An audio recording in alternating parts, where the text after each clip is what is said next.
কই গো, তোমার কি মাছের খাবার দেওয়া শেষ হলো? এই তো, আর একটু বাকি আছে। এটুকু দিলেই সব দেওয়া শেষ।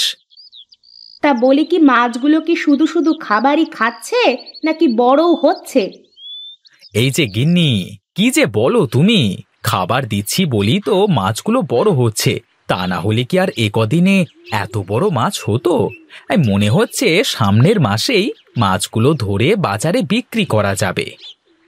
এবার কিন্তু পুকুরের সব থেকে বড় মাছটা রেখে দিবা, আমার বাবা আর মা আসলে তাদের খাওয়াবো। ঠিক আছে, ঠিক আছে, বেশ, তাই হবে। তুমি তাহলে আসো, আমি গিয়ে তোমার খাবার বেড়ে ফেলি। যাও যাও গিন্নি, আমি এই তো চলে এসেছি।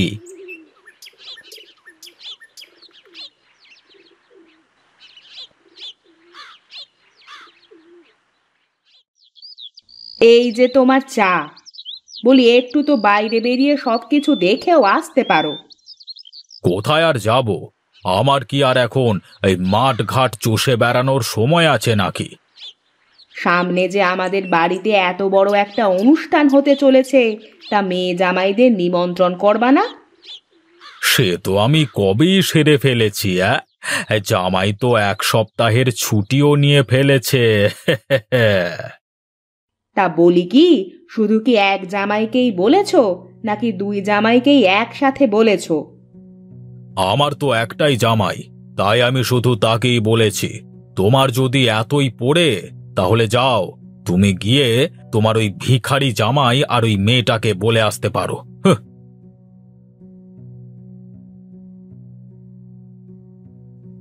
দেখেছ, কদিন পরে থেকে জালটার কত জায়গায় ছিঁড়ে গেছে।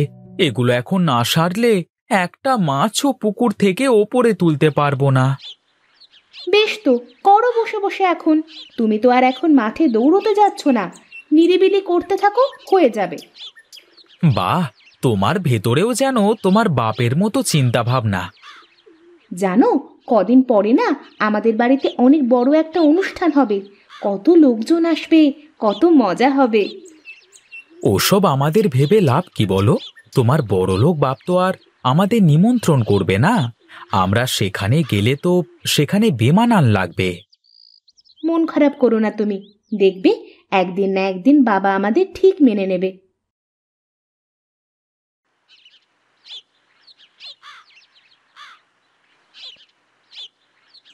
কেমন আছো মা? তোমাকে কতদিন দেখি না। আমি জানতাম মা, একদিন না একদিন আপনারা আমার বাড়িতে আসবেন। হ্যাঁ বাবা, মেয়ে আমার, আমাকে যে আসতেই হবে। তুমি ও বাড়ির বড় জামাই, তোমাকে কি অস্বীকার করতে পারি? চলো মা, ঘরের ভিতরে চলো, আমি তোমাকে নিজ হাতে রান্না করা খাবার খাওয়াবো। না রে মা, আজ না, অন্য দিন খাবো। তোর বাবাকে না বলে এসেছি তো। জামাই বাবাজি, তুমি আর গীতা কিন্তু আমাদের বাড়ির অনুষ্ঠানে আসতেছো, মনে থাকে যেন। ঠিক আছে মা, আপনি যখন কষ্ট করে এসে বলে গেলেন, তখন তো অবশ্যই যেতে হবে। এখন আমি চলি রে মা, আমার আরো অনেক জায়গায় যেতে হবে। বাড়িতে আয়, অনেক কথা হবে।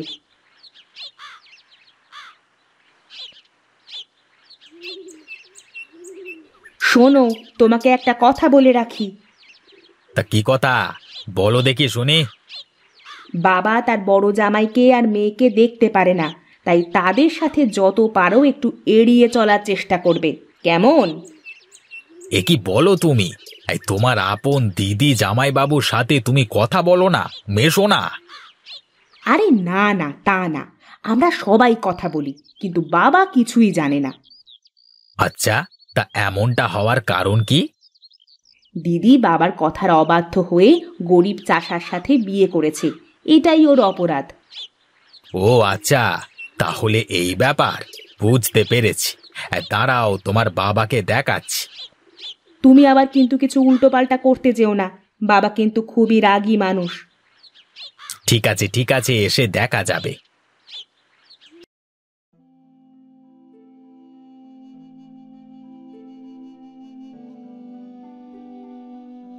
কি হলো?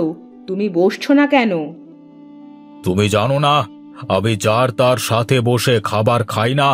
সবাই খেয়ে নিক, আমি পরে খাবো। না না বাবা, আপনি কেন পরে খাবেন? আসলে আমারও এই উঁচু টেবিলে বসে খেতে কেমন যেন লাগছে। আপনারা বসুন না, বসুন।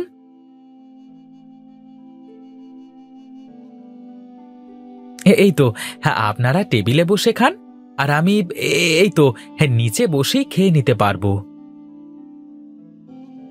বুঝলে গিন্নি, ওপরে বসে খেতে কেমন যেন লাগছিল। এখানে দেখো কত সুন্দর করে খাওয়া যাচ্ছে।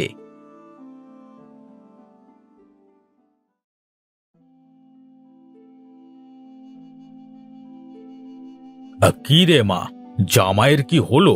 হঠাৎ করে এভাবে এই কোচকাজ করতে লেগে গেল কেন? আমিও তো কিছু বুঝতে পারছি না বাবা। 1 সপ্তাহ থাকবো বলে আসলো, আর এখনই চলে যেতে চাইছে। বাবা, তুমি হঠাৎ চলে যাওয়ার জন্য এত উতলা হলে কেন? আপনার মতো একটা নিষ্ঠুর পাষাণ হৃদয়ের মানুষের সাথে এক বাড়িতে থাকা আমার পক্ষে সম্ভব না। ওগো, কি বলেছো তুমি? তোমার কি মাথা ঠিক আছে? হ্যাঁ হ্যাঁ, আমার মাথা ঠিক আছে। আমি যা বলছি বুঝে শুনি বলছি। আজ আমি বড়লোক, শিক্ষিত, তাই আমি এ বাড়ির জামাই। অথচ যে এ বাড়ির বড় জামাই, সে কিনা টেবিল ছেড়ে নিচে মাটিতে বসে খাবার খেলো। দেখো জামাই, তুমি যা জানো না তা নিয়ে কথা বলবে না। আমি সব জানি বাবা, আমি রাধার থেকে সব শুনেছি। আপনি ভুল করছেন। আপনার বড় জামাই নেহাত ভদ্রলোক, গরিব হলেই জাত যায় না। সে কিন্তু আপনার কথা গায়ে নিতে পারত, অথচ সে কোনো কিছু মনে না নিয়ে মাটিতে বসে খেতে চলে গেল। ছোট জামাই ঠিকই বলছে। আমার গীতা মা সোনা নয়, হীরের টুকরো বিয়ে করেছে। এ বাড়িতে যদি দুই জামাইয়ের সমান সম্মান দিতে পারেন, তবেই আমি এ বাড়িতে থাকব। তা না হলে আর এক মুহূর্ত এ বাড়িতে থাকব না। লক্ষ্মী বাবা আমার, তুমি কোথাও যেও না। দেখি তোমার শ্বশুর মশাই কি করে। আর এক মুহূর্তও এই বাড়িতে আমরা থাকবো না। সবকিছু গুছিয়ে নাও, আমরা এক্ষুনি বের হব। দেখো, এভাবে চলে গেলে তোমার বাবা মা সবাই অনেক কষ্ট পাবে।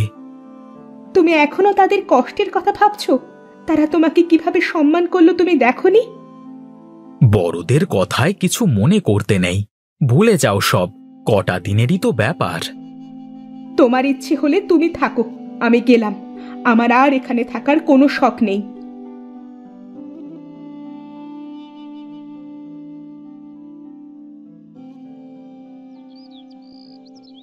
আচ্ছা রামু, বলতো, আমি কি খুবই খারাপ মানুষ? না বাবু, এ কথা কেন বলছেন? গাঁয়ের লোক আপনাকে কত সম্মান করে।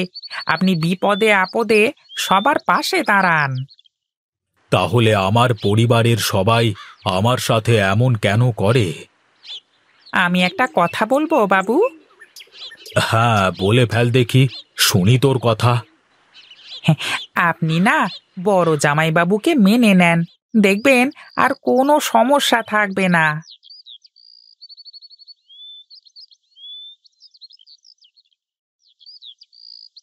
আরে জামাইবাবু, আপনি কেমন আছেন? আমি ভালো আছি রামু কাকা। বাবা, আমি দুঃখিত, আপনার মেয়ের জন্য কিছু না বলে চলে আসতে হলো সেদিন। তাই আমি চাই আপনি আর বাড়ির সবাই কাল আমাদের বাড়িতে নিমন্ত্রণ খেতে আসবেন। অবশ্যই জামাইবাবু, আমরা সবাই আসবো। বাবা, যদি আপনি আসেন তাহলে ভাববো আপনি আমাকে ক্ষমা করেছেন, আর যদি না আসেন তাহলে ভাববো আমি গরিব বলে আপনি কোনো দিন আমাকে আপনার জামাই বলে স্বীকার করবেন না। আমি চলি।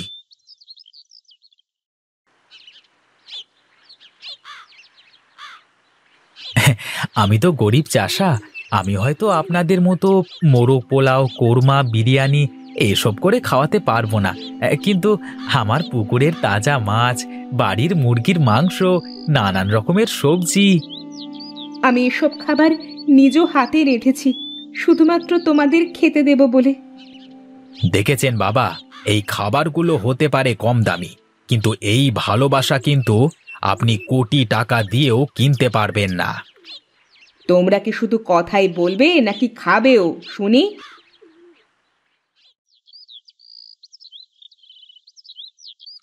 বাবা, যদি কিছু ভুল করে থাকি তাহলে আমাদের ক্ষমা করে দেবেন। দেখেন, ছোটরাই তো ভুল করে। আপনারা আমার অভিভাবক, আমি চাই না আপনারা কোনো কারণে আমার উপর রাগ করে থাকেন। তোমাকে দেখে, তোমার কথা শুনে, তোমার ব্যবহারে আমি মুগ্ধ বাবা। আমি তোমাদের সাথে এতদিন অন্যায় করেছি, আমার মেয়েটার সাথে আমি অন্যায় করেছি। এভাবে বলবেন না বাবা, তাহলে যে আমাদের অমঙ্গল হবে। এখন থেকে আমার সব কিছু তুমি দেখাশোনা করবে বাবা। আমার যা কিছু আছে সবই তো তোমাদের। আমি চাই তুমি এখন থেকে আমার জামাই না, আমার ছেলে হয়ে থাকবে। বাবা, মানুষ চিনতে আমি ভুল করিনি। গরিব হতে পারি আমরা, কিন্তু আমাদের কিছুর প্রতি কোনো লোভ নেই। এসব যে তোদের পাও না মা, তোর অধিকার আছে আমার সম্পদের ওপর। বাবা, মানুষ পরিবর্তন হতে সময় লাগে না, মানুষের ভাগ্য পরিবর্তন হতেও সময় লাগে না। আমরা তোমার সম্পদের কিছু নিতে পারবো না বাবা, আর যদি কখনো বিপদে পড়ি তাহলে তখন তোমার কাছে যাব, পারলে তখন আমাদের একটু সাহায্য করো। আপনার মেয়ে ঠিক বলেছে বাবা, তবে আপনি যদি আমার বাড়িতে যাওয়া আসা করেন তাহলে আমি খুব খুশি হব। ঠিক আছে বাবা, তোমাদের কথাই রইল। তোমরা ভালো থাকলে যে আমিও ভালো থাকবো।